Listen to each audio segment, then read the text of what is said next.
Day 2 of testimony in the John Skelton preliminary exam in Michigan started with the cross-examination of Pastor Donna Galloway. And a lot of her testimony today really focused on the conversations she had with John Skelton after his 3 sons disappeared in 2010. I'm Melissa Andrews, a crime and investigative anchor covering the case. Galloway testified that John Skelton contacted her and requested visits while he was in the hospital and later in jail. She estimated that he contacted her at least a dozen times. Some of their initial conversations were because John Skelton was trying to get a hold of Tanya, his wife, but she refused to talk to him unless he said where the boys were. So then Pastor Donna talked to John. Now, the defense spent some of its time questioning whether the conversations that the pastor had with John should be viewed as private conversations between a pastor and a parishioner. She said she did not believe that they were private because other people were usually present, including law enforcement officers. And she also said that she was not a person to take confession, that she had no business absolving anyone of any sins. And in fact, in the phone call that she details and that most of her testimony surrounds, the call in which she said that John said, if anyone would know what I mean when I say I sent them home, you would know. She said that an FBI agent was standing beside her listening and that Skelton did not know that. And then when the defense asked whether she ever told him that an FBI agent was listening, she said no, and she testified that she did not believe that she needed to. Then we got back to that conversation again about Skelton saying, I sent the boys home and you should know what this means. The defense questioned whether this was a confession, and she said she did not characterize it that way, that she interpreted his words spiritually. So she testified that this was the point that she really felt that Andrew, Alexander, and Tanner would not be found alive, that they would not be coming home. It was her opinion that their lives were taken, that they were now in heaven. But what's important here is this is her interpretation of the conversation. She also testified that John Skelton did not give her any graphic details about what happened to the children. And on redirect, she was asked about the difference between a confession and an admission. She said she didn't know what legally to call his statement. She also says as a pastor, she has never, as I mentioned, taken a confession, and she cannot absolve anyone of anything. Her testimony was that John was speaking to her on what she interpreted as a spiritual level rather than describing something physically. So it isn't necessarily that this is an explicit confession. It's how she interpreted it as a spiritual person. Her testimony ended in a very abrupt way. It was something you can compare to what's happened in the Lindsay Clancy case regarding religion. She was asked by the defense, as a spiritual person, do you believe in fairness and justice? And she said, absolutely. And the attorney said, a member of your church was charged with murder without evidence. How do you feel about that? Objection. Withdrawn. That's a no-no. You don't go there. And that's known amongst attorneys. This attorney keeps poking the bear. And again, it's interesting because he doesn't have 12 or 15 or 18 jurors to sit there and go, I wonder what he's talking about. I mean, it's one judge, and the judge just has to decide if this case can go to trial. So I don't know why we're walking the line with these religious questions. The other problem is when you're questioning someone, you can't just make stuff up. So this attorney is asserting that someone was charged without evidence, and that's just not the case. It's argumentative, and it assumes facts that are not in evidence. We also heard from 2 men who worked with John Skelton before his sons disappeared in 2010.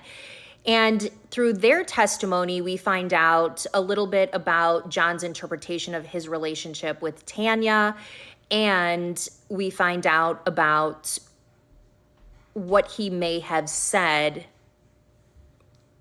in regard to where the boys could be before they disappeared. I'm Melissa Andrews, a crime and investigative anchor and reporter covering the case. So the first coworker is Frank Kramick, and he is a truck driver who worked with John Skelton at a company called 3D Transport that was outside of West Unity, Ohio. He testified that John complained about working very hard and then having to pay so much money in child support to his daughter previous to his marriage with Tanya. But there was one conversation that really stuck out to him after the boys disappeared, and that conversation really caused him to take action. So according to Kramick, the two discussed Lost Nation, which is an area in Hillsdale County where they talked about going bow hunting. And Kramick testified that Skelton said, you could bury a body out there. So he noted that, and then when he heard that the boys had disappeared, he said that he personally went out there because there was an old factory in the Waldron area, and he thought it potentially could be a place where someone could hide someone. And he found that building to be secure. So up next, we heard from another 3D Transport employee. His name was Keith Prelip. He said that he initially saw John Skelton as a good worker, but he noticed some changes in John and his work behaviors once he started experiencing marital problems with Tanya around September or October of 2010. He testified that Skelton frequently volunteered for longer runs to Florida because that's where he was from, and he was adamant that he wanted those trips. Prelip said that John had reasons to go to Florida, including a class reunion, and he mentioned that he kind of reunited with a female friend who he described as having cancer. But Prelip testified that Skelton began having some troubles getting deliveries and pickups completed on time, and he was eventually taken off those Florida runs, and he was not happy about it. Prelip also said that John's attendance became sporadic, and as he was going to counseling, he was struggling to get loads delivered and increasingly wanted to get home quickly. And then shortly before Thanksgiving in 2010, which is when the boys disappeared, Prelip said that Skelton wanted a letter that he'd been terminated. But Prelip said that they wanted to continue employing him, and they just assumed that Skelton wanted that termination letter so that he could collect unemployment. On cross-examination, the defense attorney established that that was just Prelip's assumption, that John Skelton never told you he wanted to collect unemployment, correct? And Prelip agreed that he never said that. Now, this witness is going to give us a timeline about the months leading up to the boys' disappearance and all of this marital turmoil that comes to play. David McFarland is the director of the Lenawee County Friend of the Court, but in 2010, he was a family law attorney who represented Tanya. He testified that he met with her in September of 2010 and considered this situation urgent. According to McFarland, John had taken two of the children and was heading toward Florida. Tanya filed for divorce on September 13th, which was the same day. He testified the situation was moving so quickly that the initial divorce complaint did not even request child support because the immediate concern was keeping the children in Michigan. So this is immediately when Tanya said that John signed the boys out of school. He said that one of the documents was specifically intended to keep the boys in Morenci. The judge ordered that the children remain in the schools and stay in Michigan. He described Tanya as panicking while two of the children were then on their way to Florida. So they come home from the school, everybody's distracted, and John takes off with the two older boys. So then a week later, on September 20th, the judge signed another order saying that the children were not to leave the state of Michigan. Skelton gets his own attorney. There was a temporary parenting agreement giving John the children every Wednesday after school beginning October 6th and every other weekend while they waited for this custody hearing that was supposed to happen later in the month. Then he also testified about November 26, 2010, the Friday after Thanksgiving when the boys were reported missing. He said that Tanya called him and, reported that the boys were missing and said that no one was taking her seriously. The Morenci police would not come there. So he got on the phone with the Morenci police and said, this is a very serious situation and someone needs to go there immediately. Tanya had also asked him whether she should go inside the home, and he said no. We didn't know if this was a crime scene or anything at that point. I think that this testimony is actually really important because it's giving the judge a context for what was happening legally between John and Tanya in the very weeks leading up to the disappearance of these boys. Remember, Tanya testified that they really didn't have too many marital problems before John just started insisting that he wanted to move to Florida. But here we see there was an active divorce now, a custody dispute. There was some urgency with this, and a judge had ordered specifically that the children were not to leave Michigan. John Skelton's friend took the stand today as well in the preliminary exam. He said that he really became closer with John as John was going through his marital problems and divorce with Tanya. I'm Melissa Andrews, a crime and investigative anchor and reporter covering the preliminary examination of John Skelton, who could be going to trial for murdering, allegedly, his 3 boys in 2010. So Mark Pilbeam, I'll put up a picture. So this is Mark. He said that his ex-wife went to school with Tanya. So he was married to this other woman at the time, and the couples spent time together. But as John and Tanya began having problems in September, October of 2010, he and John became much closer. He said at one point they were communicating up to 10 times a day, usually through text messages.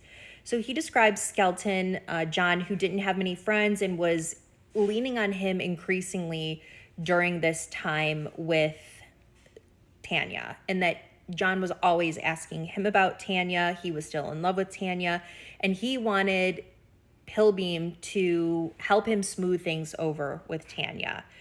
But he also described several conversations that became significant to him after learning the boys had disappeared. And one of those conversations involves this woman, Joanne Taylor, that we've heard come up again and again.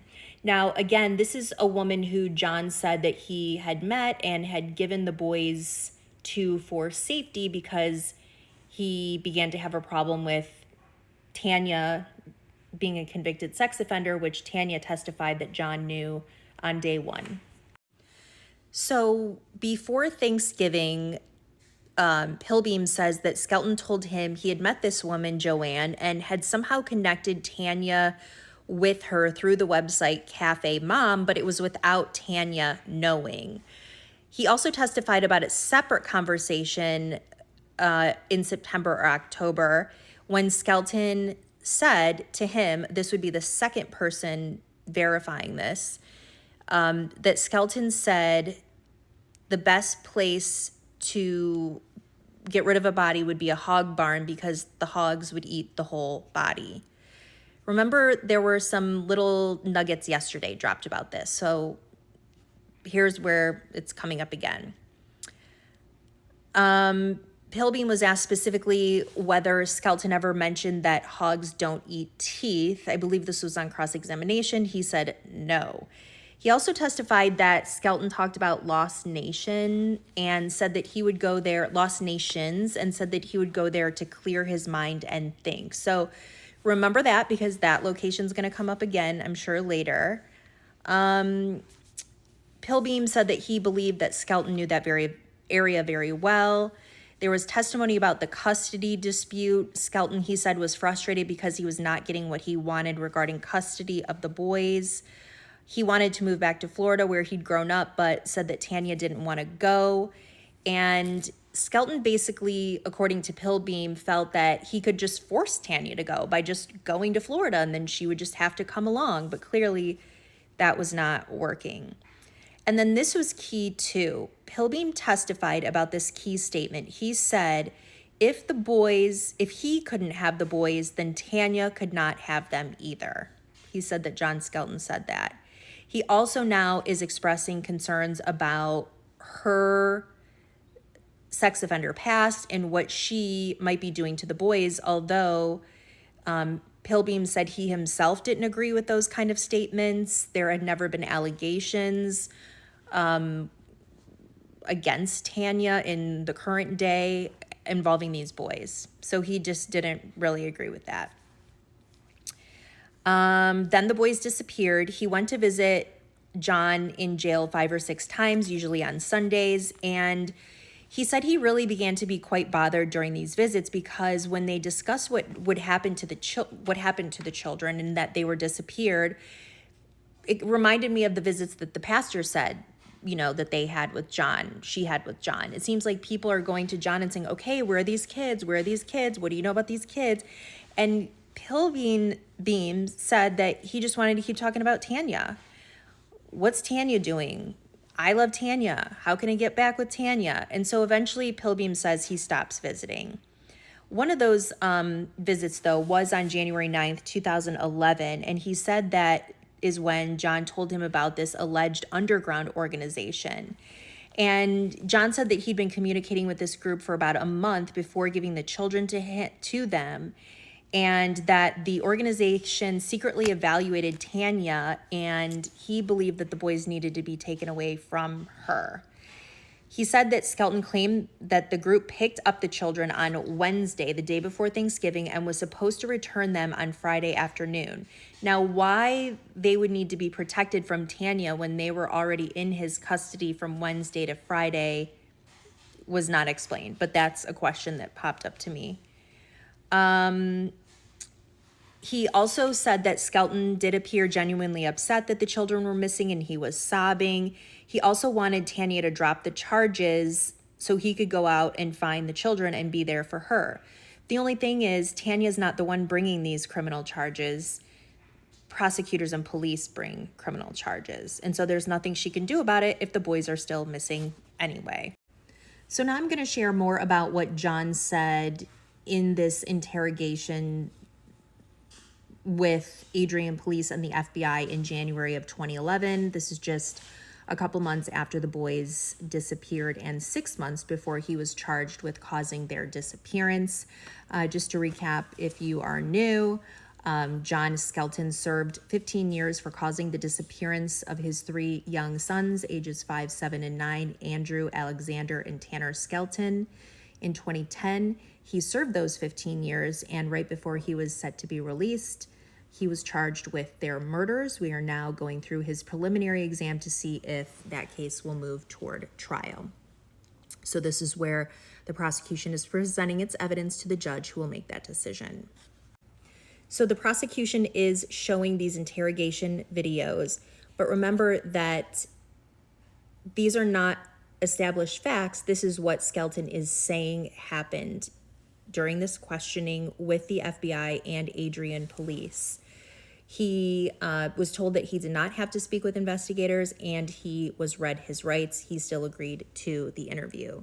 So he described what he said was an underground organization that took his sons, and he began talking to them around September or October of 2010. He said that he met a man named Virgil at a truck stop in South Bend, and that he told Virgil about the problems that he had been having with Tanya and his fear that Tanya was going to take the children.